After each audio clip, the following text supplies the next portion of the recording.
Hi, my name's Terry Lee Bivona, and this is the next video in this series called A Life Worth Living. And this story is called The Sparkle. Several years back, I was doing hospice nursing, and I was on call for the weekend, and had gotten an update on Friday afternoon about a young woman in her 40s who was pretty close to translating or to dying, and got the clinical update from the main nurse about that and where the patient was located, and that she was at her home with her husband. And so I made a visit with them on Saturday afternoon, and it did look like dying was coming pretty close. And so Sunday morning came about 2 or 3 in the morning, and I got this call from her husband that she had passed. Went to the house, spent a lot of time with him.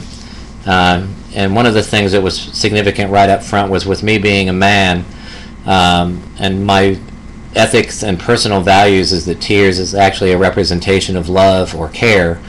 And that was really important for her husband to hear that from another man. And he really did get really tearful in a beautiful way. And he had even identified for himself that around women or around most other guys, he just couldn't do that.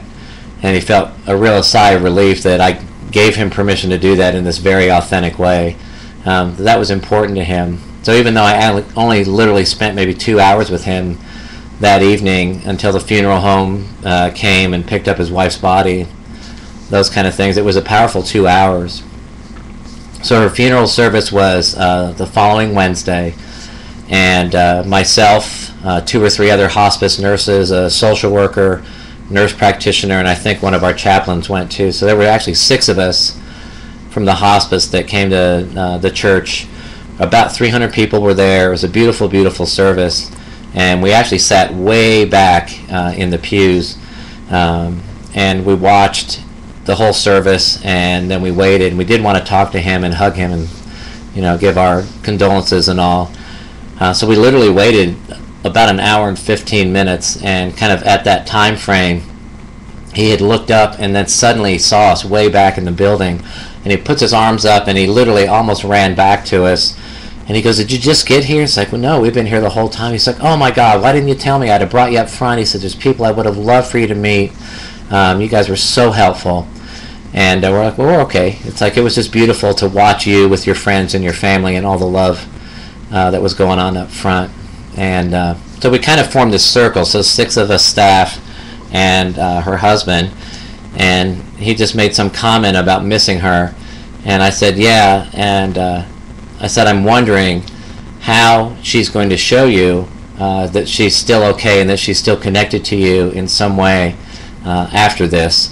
And he puts his hands up and he looks startled, and it actually kind of scared the other 5 staff members because it was so dramatic. And he goes, and he leans forward through the circle, and he grabs my arm and he grabs my hand, and it looks like he's going to actually pull me. And he kind of brings himself to me, and he grabs my hand really, really intensely, and his face is barely 18 inches from me. He goes, "I can't believe you said that. I can't believe you said that." And it still kind of startled the other staff because they can't believe it either. I'm imposing my values on him.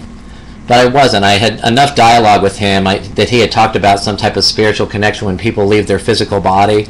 When someone leaves Earth, is there still a connection? So I already knew that that was part of his thinking process, an important part of it.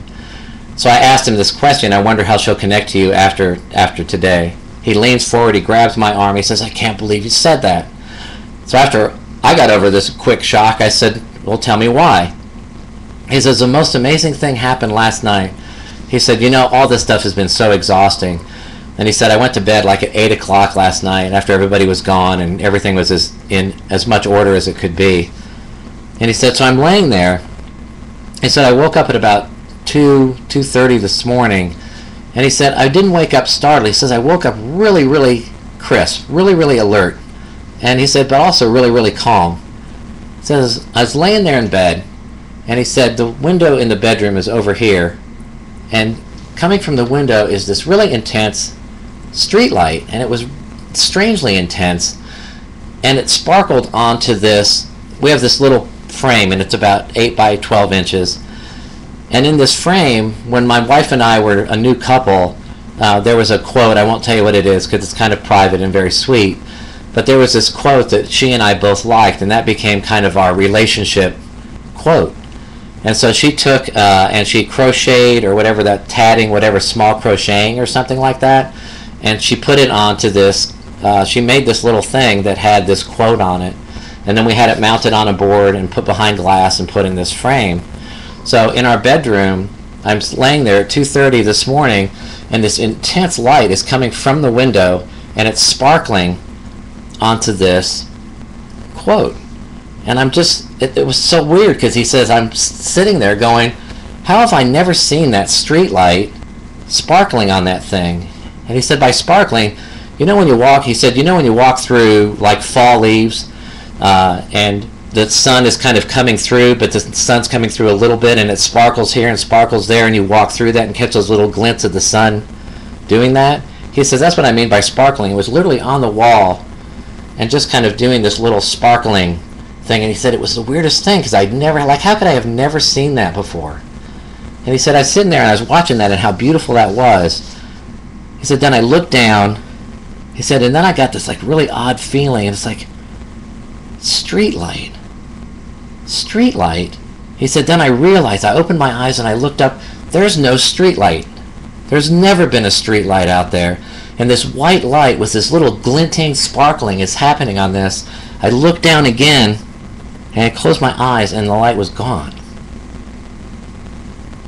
And he said, that was my wife coming through to tell me that she's still here and that she loves me. He said, that's what I was looking for. And he reached over again, and he grabbed my hand again, and he pulled me, and he hugged me. And then it was cool, because then everybody likes a good hug. And then everybody got in on hugging this man, and like a couple nurses actually got real teary-eyed, and you know, girls who do that, a little tiny thing like that. It was just the most profound thing, because so quickly, not even days or weeks or months after the funeral service, this man gets his answer in this very personal, very intimate way, that she's still connected to him, and love is the bond, whether she's in a physical body or not. So, there you go. Thank you.